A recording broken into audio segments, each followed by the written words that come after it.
Nada de fiesta de cumpleaños, nada de tarta, solo el aguijón de las palabras de mi madre. Necesitamos dinero para el viaje de tu hermana. Esa noche, me senté a la mesa con pizza fría. Cuando mi teléfono se iluminó en modo altavoz, una voz dijo: «Jefe, su avión privado está listo». El tenedor de mi padre golpeó el suelo. El silencio era más fuerte que la llamada en sí.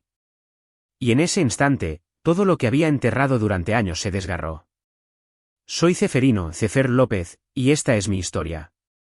Nada de fiesta de cumpleaños, nada de reserva en el bistró, solo el aire frío de un viernes a principios de otoño envolviendo el tejado rojo de la casa donde crecí, el columpio del porche crujiendo como si recordara cosas que no quería decir en voz alta. El jardín de mi madre olía débilmente a manzanas. Aparqué el coche de alquiler, un Seat León, en la acera y me quedé un instante, ensayando una sonrisa que no se sentía prestada, antes de subir los escalones con una caja de galletas de pastelería que no necesitaba. Mamá abrió la puerta con una flor en la mejilla y esa alegría automática y brillante que guardaba para las visitas y las fiestas. «Qué mayor te veo, Ceferino», dijo, como si me hubiera quedado congelado a los 18 y me hubieran descongelado justo ahora. Papá se cernía detrás de ella, una silueta firme y una camisa nueva abotonada, un hombre que prefería explicaciones a disculpas. Los abracé a ambos, respirando el cálido aroma a cocina y el suave dolor de estar en casa.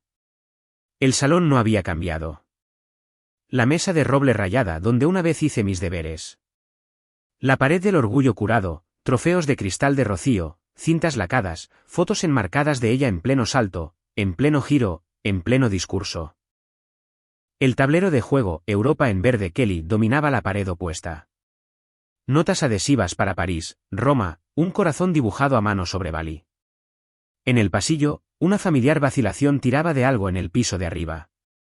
Mi propio reconocimiento, guardado en una caja de cartón debajo de la cama, la tapa combada por papeles viejos y polvo. «El bistró ya entenderá», llamó mamá desde la cocina, su voz rápida y decidida.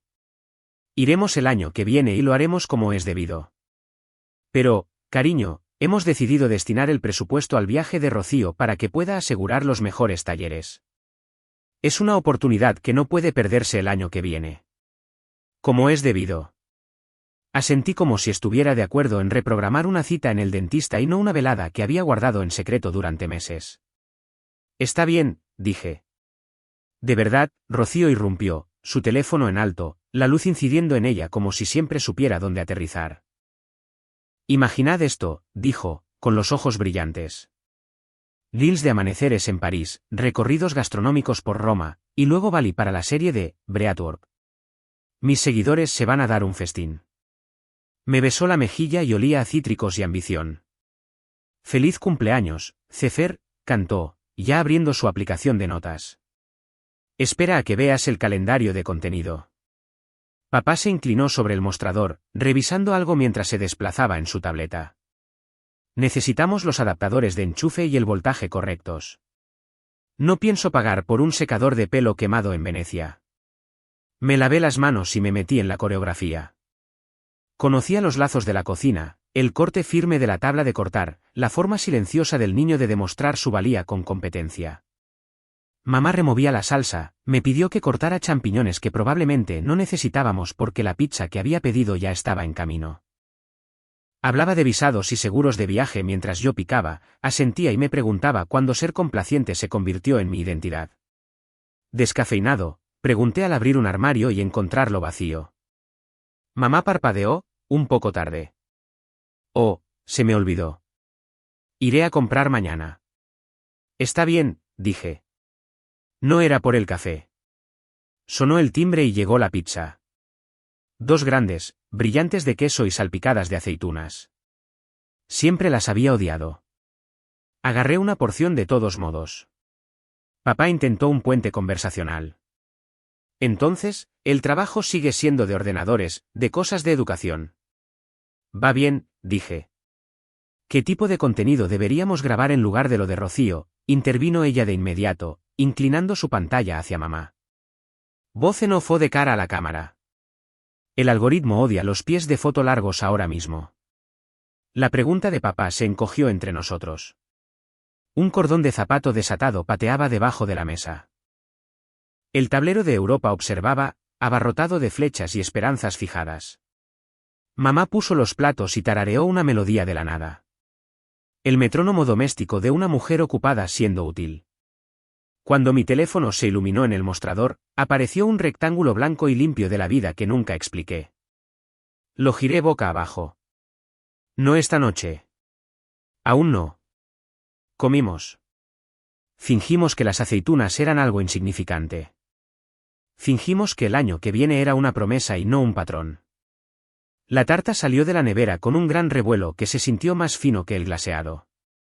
Y ahí estaba, con letras azules.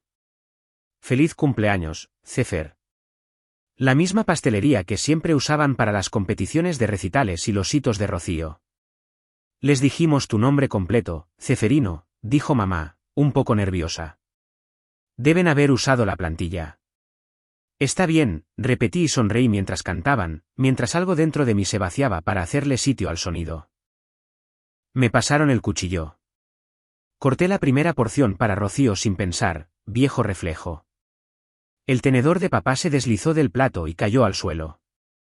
Un simple accidente que resonó demasiado fuerte. Él se rió, todos lo hicimos. El teléfono vibró de nuevo. Otra llamada de trabajo, un pulso silencioso contra la encimera. Inhalé, probé el azúcar y un débil toque metálico, y presioné el botón lateral hasta que la pantalla se puso negra. El silencio que guardamos se sintió como un contrato. Después de fregar los platos, vagué hasta el porche, dejando que la noche se asentara sobre mis hombros. El jardín brillaba suavemente. El columpio mantenía su cansado ritmo. Podía oír a Rocío en la cocina, sus palabras subiendo y bajando en la cadencia brillante y confiada de alguien seguro de ser el centro del encuadre. Detrás de ella, el río más suave de mamá, el barítono firme de papá, mi familia completa y tarareando conmigo tact en el borde. Si les dijera todo esta noche, me oirían como a su hijo o como a una solución andante. Observé cómo mi aliento se empañaba y se desvanecía. Decidí dormir aquí, permanecer en este momento un poco más, aunque mi silencio empezaba a sentirse como una traición. Por la mañana, la casa tenía la dignidad silenciosa de los sábados. Llevé mi bolsa de deporte escaleras arriba y me detuve en el umbral de mi antigua habitación. Los bordes del póster se habían curvado sobre sí mismos. El escritorio aún conservaba el fantasma de un problema de matemáticas en lápiz, donde la presión había mordido la madera.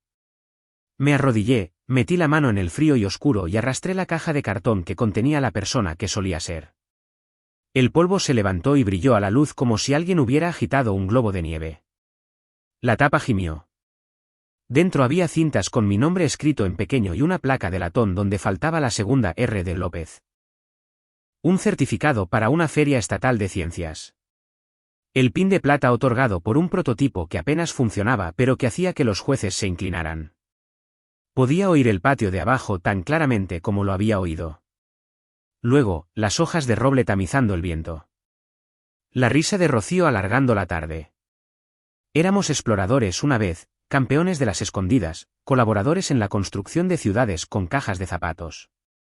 Antes de que las cometas se separaran, antes de que la suya encontrara las corrientes térmicas y la mía aprendiera a volar cerca del suelo, donde el aire no temblaba.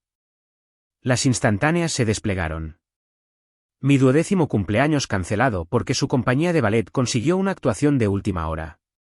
La voz suave de mamá pidiendo disculpas y excitada, prometiendo una mejor celebración la próxima vez. La tinta carmesí de un horario de cafetería a los 15. Mi nombre junto al sábado al amanecer en Boise Brew para poder comprar un portátil reacondicionado que gemía cuando se calentaba. El día 18 se desvaneció bajo el confeti de su selección de animadora, el cuchillo de tarta raspando platos en una habitación donde yo no estaba. Más tarde, una tarjeta tardía de una tía con un billete de 10 euros doblado perfectamente. No te lo gastes todo en un sitio, había escrito, como si la broma lo hiciera más grande. Entre esos marcos, una cara destaca con una claridad que eclipsa veranos enteros. La doctora Marta King, profesora de física, disfrazada de conspiración de posibilidades.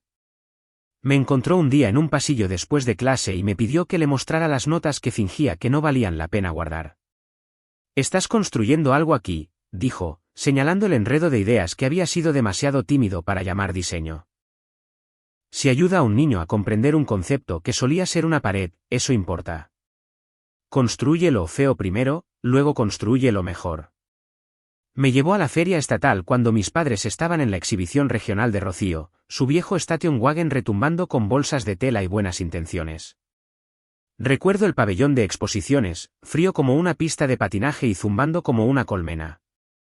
Recuerdo la forma en que los jueces se inclinaban, las preguntas que me asustaban y luego no, el anuncio al final del día donde mi nombre quedó en segundo lugar y se sintió como oxígeno. Tomé el pin y sonreí a un fotógrafo que me etiquetaría mal en un pie de foto. Nadie en Boise está pendiente de un álbum de recortes. Escribí a casa con las ventanillas bajadas, el cielo enorme y vacío, y mío. En la caja, debajo de los certificados, había una carta del jurado de la feria. La alisó con la palma, leyó la frase que había colgado en algún lugar detrás de todo lo que había hecho desde entonces: este participante demuestra potencial de liderazgo en el futuro de la educación. Incluso ahora, las palabras me presionaban con huellas dactilares. Potencial, liderazgo, educación, conceptos que parecían demasiado grandes para un chico con un blazer prestado, pero que de alguna manera encajaban. Cambié mi apellido a los 18. Lo hice un lunes porque las colas del juzgado eran más cortas y porque podía hacerlo entre un turno en la cafetería y una clase nocturna. En el formulario, escribí López, con una mano que me sorprendió al no temblar. Me dije a mí mismo que no era irse, sino llegar, darle a mi gratitud un lugar donde vivir, donde pudiera verlo todos los días. Se lo dije a mis padres después del hecho porque era cobarde o amable. Incluso ahora, no puedo elegir cuál. Mamá siguió removiendo una olla, como si el impulso pudiera hacer que la conversación fuera menos real. Papá preguntó cuánto tiempo tardaría la DGT. Rocío parpadeó y bromeó sobre cómo se vería la firma en un diploma. No volvimos a hablar de ello, pero algo invisible se recentró después de eso, inclinándose hacia el niño que coincidía con las placas de la pared. La independencia se convirtió en mi armadura. Aprendí a pagar primero y preguntar después, a resolver en silencio, a llevar la viga para que nadie tuviera que notar el peso. En la universidad y luego en Seattle, esa armadura se endureció hasta convertirse en hábito. Era más fácil dejar que la gente asumiera que estaba bien que explicar el espacio entre yo y la estantería de trofeos de abajo. Más fácil aparecer con bombillas nuevas y un fregadero arreglado que pedirle a alguien que recordara mi preferencia de café. Volví a dejar la carta, levanté el pin de plata, en el ángulo del cristal, vi la versión adulta de los hombros de aquel niño, un poco más tensos, los ojos un poco más seguros. Por el pasillo, alguien se reía de algo en la televisión. Abajo, sonó un temporizador. El tiempo en familia tiene un sonido, y no siempre es música. Si no hubiera cambiado mi nombre, ¿algo habría sido diferente? Una firma diferente habría mantenido mi cumpleaños en el calendario, habría hecho que las preguntas de papá llegaran hasta las respuestas, habría hecho que el orgullo de mamá se mostrara fuerte en lugar de susurros a los vecinos. ¿O la casa habría encontrado otra forma de escribirme a lápiz? La caja se cerró con un golpe. La deslicé de nuevo debajo de la cama, y por primera vez en años, no sentí que me estuviera metiendo en la oscuridad con ella. El teléfono en la mesita de noche pulsó una vez más, y me quedé mirando la palabra hasta que se estabilizó. La frase de la carta del jurado seguía sonando. Liderazgo en el futuro de la educación. Ya no tenía 18 años. Estaba aquí, en esta casa que me olvidaba, con una vida a unos estados de distancia que no podía ser ignorada para siempre. El aire olía a manzanas y a nuevas decisiones. Me levanté, sacudí el edredón y bajé a la cocina, donde la caja de tarta estaba abierta y las letras azules sobre el glaseado sobrante aún decían «Cefer», como si la repetición pudiera hacerlo realidad. Seattle tenía una forma de tragarte entero y escupirte de nuevo solo si luchabas lo suficiente. Cuando llegué por primera vez, vivía de fideos para llevar y del sofá rígido de una oficina compartida en el centro. De esas con luces fluorescentes zumbantes y alfombras que olían a manchas de café y ambición. Mi vida era una sucesión de jornadas de 16 horas, líneas de código brillando en verde y blanco, y la fe de que si construía lo suficiente y lo suficientemente duro, algo se abriría. Pasé de ser programador junior a jefe de proyecto y luego a director antes de que la mayoría de la gente de mi edad hubiera descubierto un plan de jubilación. A los 25, firmé los documentos que dieron a luz a IE Solutions. No lo celebré. Volví al sofá, comí ramen frío y abrí un nuevo archivo de proyecto. El avance llegó cuando uno de nuestros pilotos en una escuela pública de Seattle aumentó las puntuaciones de los estudiantes un 35% en un semestre. De repente, los capitalistas de riesgo querían entrar. 6 millones llegaron a mi bandeja de entrada. Y en cuestión de meses, firmamos un contrato de 50 millones de euros con el sistema escolar. De la noche a la mañana, mi pequeño espacio de trabajo se convirtió en una oficina de 2 plantas en South Lake Union. Y el sofá fue reemplazado por sillas ergonómicas que no sabíamos cómo ajustar. El crecimiento fue cegador: 200 empleados, reportajes en prensa, listas de Forbes, plazos que se apilaban como fichas de dominó. Desde mi ático en Belton, podía ver la Space Needle parpadeando cada noche, una vista postal del éxito. El ascensor era de cristal, subiendo entre las luces de la ciudad que me recordaban que había construido esta vida desde la nada. Por dentro, sin embargo, mi mesa de comedor seguía puesta para uno. En el borde de mi escritorio había una foto familiar enmarcada, medio oculta detrás de pantallas que rastreaban KPIs, los rostros borrosos por el brillo. La miraba a menudo, preguntándome si debería llamar, y luego sin saber nunca qué diría si preguntaran cómo vivía realmente. Los domingos eran rituales. Sonaba el teléfono. Mi madre hablando de los talleres de yoga de Rocío y su creciente Instagram. Mi padre gruñendo aprobación desde algún lugar cercano. ¿Cómo va el trabajo, Cefer?, preguntaba en la pausa. Una pregunta educadamente doblada entre recados. Bien, respondía siempre. Ocupado, pero bien. Con eso bastaba.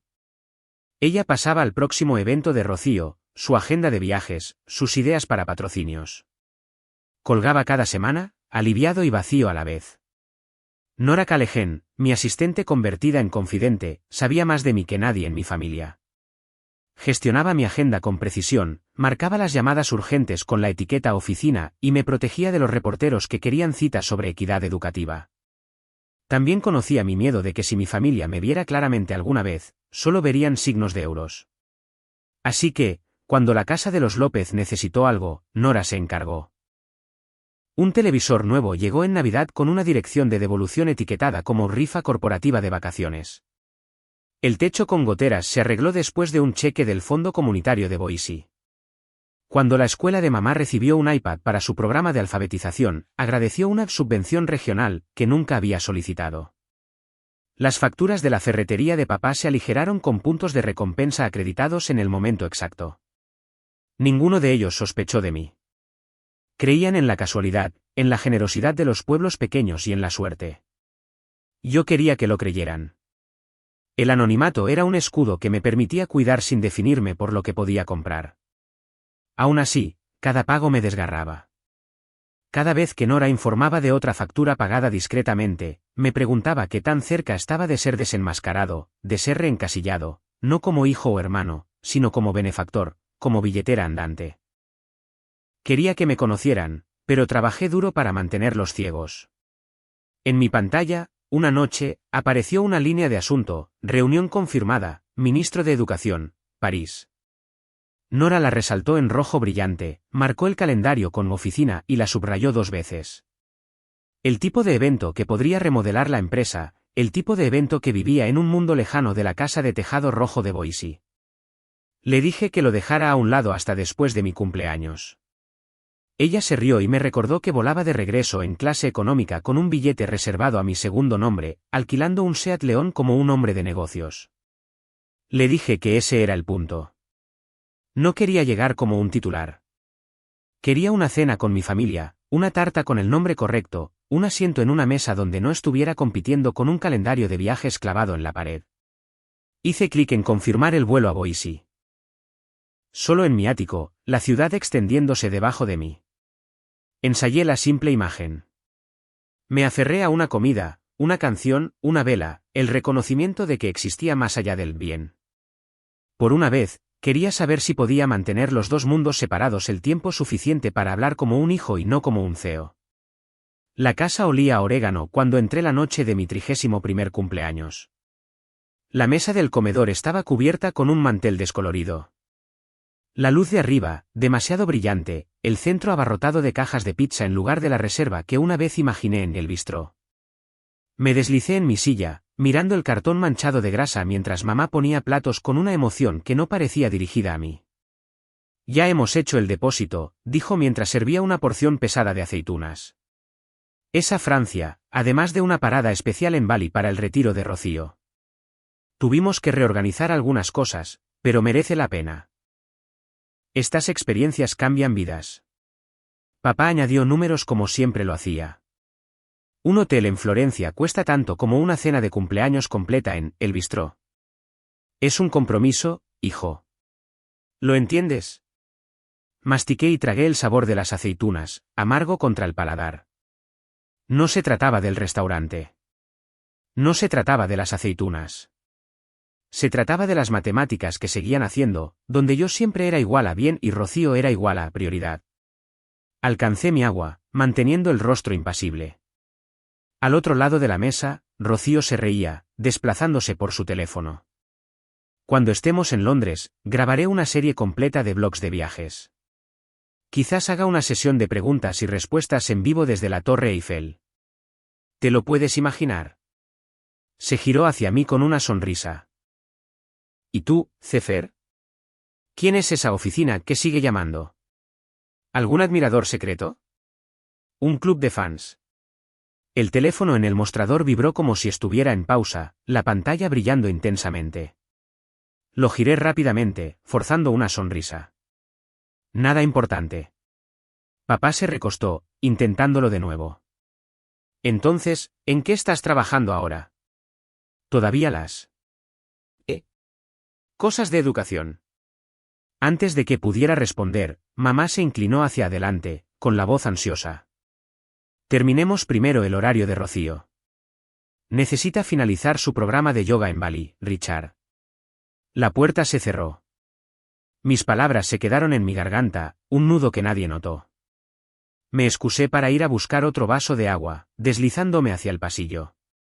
Fue entonces cuando oí el murmullo bajo de mamá a papá. Está bien, Richard. Su cerebro lo hace todo fácil para él. No nos necesita. Rocío sí. Las palabras cayeron como pesos que había estado cargando durante años, pero que nunca había oído decir en voz alta. Apreté el mostrador, escuchando la verdad que siempre sospeché, dada voz en la despreocupada certeza de mis padres. Cuando regresé, Rocío sostenía su billete a Londres. El impreso ondeaba mientras explicaba su plan para reels y publicaciones. Mi teléfono vibró de nuevo. Esta vez, no fue una llamada, sino un mensaje que se deslizó por la pantalla. Jet listo. Ministro confirmado para París. El brillo captó mi ojo y el suyo. Deslicé el teléfono en mi bolsillo, pero no sin antes sentir la colisión de dos vidas presionándose mutuamente, su billete para unas vacaciones y el mío para una cumbre que podría alterar el curso de miles de estudiantes. Ninguna de las dos reconocida por la otra. Me senté y forcé otro bocado de pizza, el sabor se convirtió en ceniza. A mi alrededor, risas y planes para escalas llenaban la habitación. La pared detrás de nosotros lucía el calendario europeo de Rocío como una corona. Mi cumpleaños se había convertido en una nota a pie de página de su viaje. Todo lo que había construido, cada sacrificio, existía en silencio mientras el ruido de su próxima aventura llenaba el aire. El tenedor raspó mi plato y resonó más fuerte de lo que debería. Si la verdad saliera a la luz esta noche, se encontrarían con orgullo, o extenderían la mano para lo que creían que podría comprarles. La pregunta se sentó en mi pecho tan pesada como las aceitunas que tragué enteras. La tarta estaba en la mesa como una ocurrencia tardía, su glaseado ya manchado donde la tapa se había presionado. En letras azules, decía, «Feliz cumpleaños, Cefer», el nombre equivocado, mirándome como un recordatorio tallado en azúcar. Mi madre aplaudió, ansiosa, su voz temblando de alegría. «Pide un deseo, cariño», dijo, acercándose con el encendedor, sus ojos desviándose a la pantalla emocionada del teléfono de Rocío como si la luz de la vela nos perteneciera a ambos. Inhalé, listo para interpretar mi papel de nuevo cuando mi teléfono se iluminó al otro lado de la mesa. La palabra oficina brilló intensamente sobre la madera. El sonido atravesó la habitación como una cuchilla. Me quedé paralizado.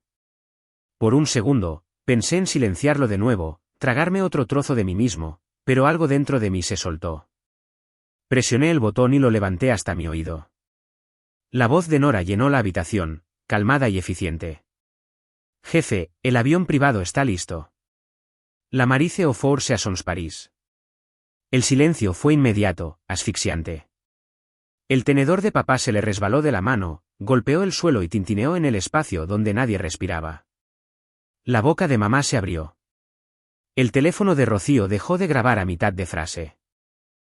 El aire mismo se sintió diferente, cargado, como si el mundo se hubiera puesto patas arriba en una sola frase. Miré sus rostros, luego dejé el teléfono. ¿Queréis saberlo? De acuerdo. Soy el CEO de IE Solutions, 200 empleados, 50 millones en contratos. Forbes me incluyó en su lista hace años, pero supongo que nunca lo mirasteis. Mi voz tembló con algo que no podía nombrar. Ira, agotamiento, quizás alivio. Eso es lo que soy. Eso es lo que he estado haciendo mientras planeabais retiros en Bali y calendarios europeos. Los ojos de Rocío se entrecerraron. Lo ocultaste solo para hacer esta jugarreta y restregárnoslo en la cara. Su tono era agudo, más acusación que sorpresa. Me reí una vez, seca y amarga. Lo oculté porque quería ser vuestro hermano, vuestro hijo, no una cuenta bancaria andante, pero quizás eso era una ilusión. Papá aclaró la garganta, las palabras balbuceantes pero firmes. Nos centramos en Rocío porque pensábamos que tú lo tenías resuelto. Siempre has sido el fuerte. Ella nos necesitaba más. Eso me golpeó más hondo de lo que esperaba. Confirmación de cada sospecha que había llevado desde la infancia. Entonces, asumiste que no merecía el mismo cuidado porque podía sobrevivir sin él. La voz de mamá subió, temblando. Te preguntamos por tu trabajo, Cefer. Nos importaba. Lo hicisteis, espeté. ¿Alguna vez escribiste mi nombre en Google? ¿Alguna vez te preguntaste por qué el mayor contrato de la historia de la educación del Estado no llegó a nuestra mesa? Nadie respondió. La tarta brillaba frente a mí, el nombre equivocado brillando a la luz de las velas. Rocío cruzó los brazos, su voz aguda y resentida. Si realmente eres tan rico, ¿por qué no pagas el viaje? Entonces mamá y papá no habrían tenido que cancelar tu cumpleaños en absoluto. Eso me rompió. Me levanté, las patas de la silla chirriando contra el suelo. Porque mi amor no es una tarjeta de crédito. Porque quería una noche, una tarta, una cena donde importara sin una etiqueta de precio. Mi voz se quebró y no esperé respuesta. Agarré mis llaves, el sonido de ellas tintineando más fuerte que cualquier cosa en la habitación, y salí. A mi espalda, nadie llamó mi nombre. La puerta se cerró como el final de un capítulo. El Boisin me recibió con silencio. La suite tenía paredes color beige y una cama demasiado dura, pero se sentía como aire. Después de ahogarme, mi teléfono vibró de nuevo. Contesté y la voz de Nora se suavizó por una vez. Lo provocaste. Hice esa llamada en voz alta porque no puedes seguir escondiéndote para siempre. Necesitaban que te vieran. Me senté en la cama, mirando la insulsa pintura de la pared, sin saber si agradecerle o gritarle. El alivio de la liberación se enredó con un dolor tan crudo que me dolía en el pecho. ¿Había perdido a mi familia para siempre, o este era el corte que tenía que sangrar antes de que pudiera curarse? Me desperté con la tenue luz del Boisin, el ventilador de techo girando lentamente, el mundo más silencioso de lo que recordaba. Un golpe me sobresaltó. Abrí la puerta para encontrar a mi padre, su rostro más arrugado de lo habitual, sus ojos pesados con algo que rara vez veía, humildad. ¿Puedo entrar?, preguntó. Nos sentamos en silencio durante un largo momento, el aire entre nosotros tenso. Finalmente, habló. Mi padre era como tú, brillante, autosuficiente, el tipo de hombre que parecía caminar delante de todos los demás. Mis padres asumieron que no lo necesitaban, así que volcaron todo en sus hermanos. Él nunca los perdonó por ello. Supongo que repetí el mismo error. Tragué las palabras, amargas. No quiero ser fuerte porque me dejas sin elección. Quiero ser visto, no solo asumido. Está bien. Asintió, los ojos llorosos. Te oigo ahora. Lo siento. Más tarde esa mañana, volví a la casa. La cocina olía a manzanas y canela. Mamá sacó una tarta del horno. La masa dorada, el relleno hecho con menos azúcar, justo como me gustaba. La dejó suavemente. Pensé que tal vez podría hacerlo bien esta vez. Su voz se quebró. Siempre me dije a mí misma que no me necesitabas. Ahora veo que fue una excusa. Rocío estaba sentada a la mesa. El rímel, manchado, su teléfono olvidado a su lado. Levantó la vista, con los ojos rojos. Esos regalos, la tele, el tejado, el iPad para la escuela de mamá. Pensé que alguien los quería más que yo. Estaba celosa. Me sentí como una sombra en mi propia casa. La miré, atrapado entre la ira y el reconocimiento. Esa era yo. Hice todo eso. Papá entró, luego revolviendo papeles en sus manos, buscando distracción. Un sobre blanco se deslizó y cayó al suelo. Me agaché para recogerlo.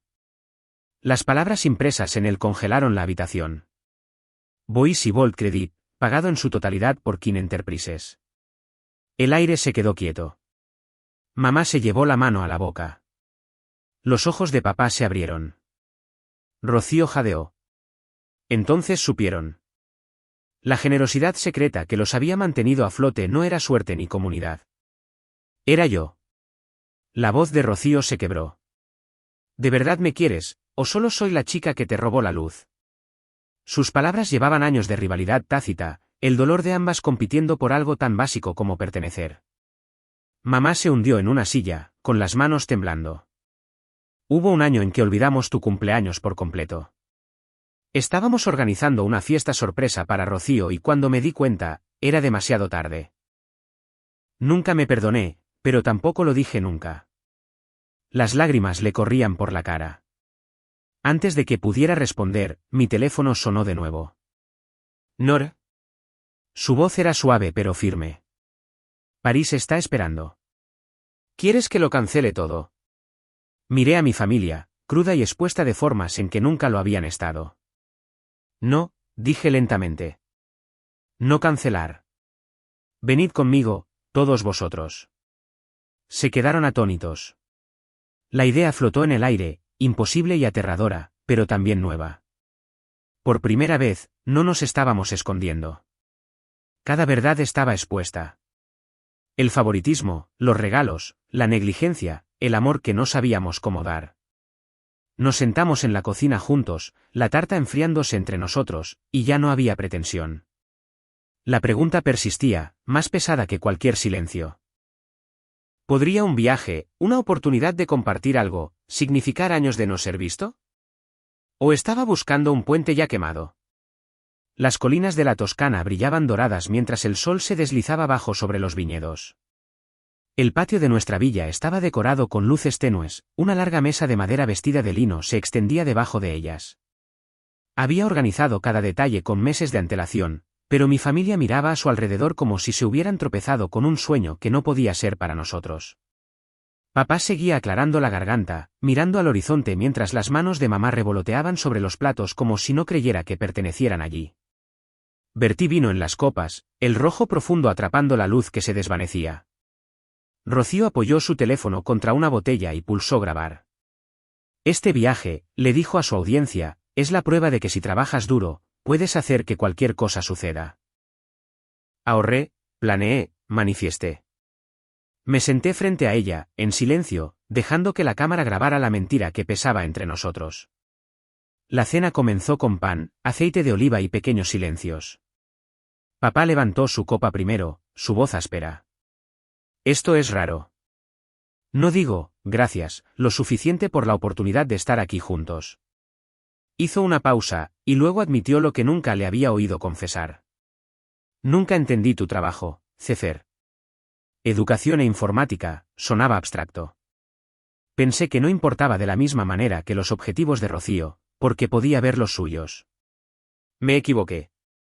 Las palabras quedaron allí, quebradizas, pero reales.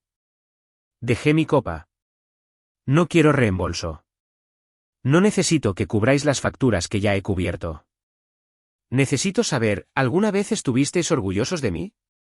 No de lo que di, sino de quién soy. Los ojos de mamá se llenaron y se derramaron. Presumía a los vecinos sobre ti, susurró. Cada vez que tu nombre aparecía en un artículo, cada historia que oía sobre tu empresa, quería gritarlo. Pero cuando volvía a casa, me quedaba callada. No quería que Rocío se sintiera menos. Pensé que la estaba protegiendo. Los ojos de Rocío brillaron y su silla raspó mientras se levantaba, sus ojos brillaban. Así que soy la frágil, la de la que tenéis cuidado mientras él se lleva el protagonismo. Incluso aquí, está robando el protagonismo. Su voz se elevó, y la cámara en la botella seguía grabando. Metí la mano en el bolsillo, saqué mi teléfono y abrí un correo electrónico. Lo coloqué sobre la mesa. El sello del Ministerio de Educación francés llenaba la pantalla. El mensaje era una clara gratitud por el software que había elevado a miles de estudiantes. Esto no se trata de protagonismo, dije con calma. Se trata de la verdad. El silencio que siguió fue más fuerte que el estallido. La respiración de Rocío era aguda, su rostro duro. Luego se giró y llevó la cámara, aún parpadeando en rojo, capturando todo lo que no quería que el mundo viera. Por un momento, me quedé quieto, mirando la grabación abandonada. Luego empujé mi silla. Por una vez, no quería dejar que ella escribiera el final. La seguí por el camino del viñedo, mis pasos crujiendo en la grava. Cuando la llamé, no fue como CEO o benefactor. Fue como su hermano, desesperado por ser visto, no como competencia, sino como familia. Los viñedos susurraban con el viento. Delante de mí, su silueta se difuminaba contra el último rayo de sol. Podría cerrar la distancia entre nosotros, o los años habían tallado una brecha demasiado ancha. Un año después, me encontraba de nuevo en Boissy, frente a la fachada de ladrillo de El Bistró. Esta vez no hubo cancelación, ni sustitución, ni discreto despido. La reserva se mantuvo, la mesa esperando dentro. Mi 32º cumpleaños comenzó no con excusas, sino con regalos. El restaurante olía a ajo y mantequilla. Mi familia se sentó alrededor de una mesa redonda, una foto enmarcada de París colocada en su centro. Prueba de un viaje que nos había abierto. Papá se recostó, el orgullo sutil pero firme. He estado asesorando la nueva sucursal de Meridien, dijo. Se siente bien poner mis habilidades en uso de nuevo. Mamá sonrió, alisando el mantel. El programa de lectura de mi escuela ahora utiliza tu software. Por fin entiendo lo que has construido. No es solo negocio. Está cambiando vidas. Rocío aclaró la garganta. Su voz era más suave de lo que recordaba, pero firme. Ya no solo hago vídeos. He estado haciendo prácticas en marketing. Es más difícil de lo que pensaba, pero quiero ganarlo de verdad esta vez. El camarero puso una tarta, el glaseado perfecto, el nombre escrito completo. Feliz cumpleaños, Cefer. Mamá me tocó la mano. Una vez asumimos que tu fuerza significaba que no nos necesitabas. Nos equivocamos. Queremos escribir una nueva historia contigo. Una en la que no volvamos a cometer ese error. Antes de que pudiera responder, un hombre de la mesa de al lado se inclinó. ¿Eres Ceferino López? Mi hijo usa tu programa. Nunca le ha gustado aprender hasta ahora. Gracias. Le dio una palmada en el hombro, su gratitud casual, innegable. Mis padres y Rocío se quedaron congelados, observando cómo el reconocimiento que una vez ignoraron llegaba sin invitación. Sonreí, luego levanté mi copa. Hay algo más. Voy a empezar una beca. El Fondo Harper López. Ambos nombres porque ambos me moldearon. Para bien y para mal. Las palabras suavizaron el aire. Papá asintió. Los labios de mamá temblaron. Rocío parpadeó rápido. Por una vez, ninguno de nosotros discutió sobre quién era más visto. Las velas parpadearon, reflejándose en sus ojos. Me incliné, exhalé y las apagué, no con un deseo de reconocimiento, sino con el tranquilo conocimiento de que finalmente lo tenía. El flash de la cámara estalló. Una foto nos capturó a todos juntos, la risa derramándose mientras el camarero intentaba que miráramos a la vez. En ese encuadre, no era una billetera, ni una sombra, ni un éxito secreto. Era su hijo, su hermano, sentado a una mesa donde todos finalmente podíamos vernos. Las cicatrices permanecerían, pero las cicatrices significaban curación. Y por primera vez, la historia que estábamos escribiendo se sentía nuestra, no solo mía. Mirando todo lo que he compartido, me doy cuenta de que esta historia nunca fue solo sobre dinero, carreras, o incluso el éxito. Fue sobre el dolor de ser invisible en tu propia familia, sobre el peso del silencio, y sobre lo que se necesita para romperlo. Durante años, pensé que la supervivencia era suficiente, que si seguía construyendo, siguiera dando, siguiera demostrando, algún día finalmente me verían. Pero lo que he aprendido es que el reconocimiento solo importa cuando proviene de un lugar de verdad, no de obligación. Esa noche en Boise, cuando el tenedor cayó al suelo y el silencio nos atravesó, fue el momento en que todo cambió. Dolió más de lo que puedo describir, pero también nos obligó a dejar de fingir. El dolor fue la puerta, y al otro lado estaba la honestidad, desordenada e imperfecta, pero real. Si alguna vez te has sentido pasado por alto, si alguna vez te has sentado en una mesa donde tu nombre fue olvidado o tu voz interrumpida, sabe que no estás solo. Tu valía no depende de si los demás la reconocen. Pero a veces compartir tu historia puede ser el primer paso hacia cambiarlo todo.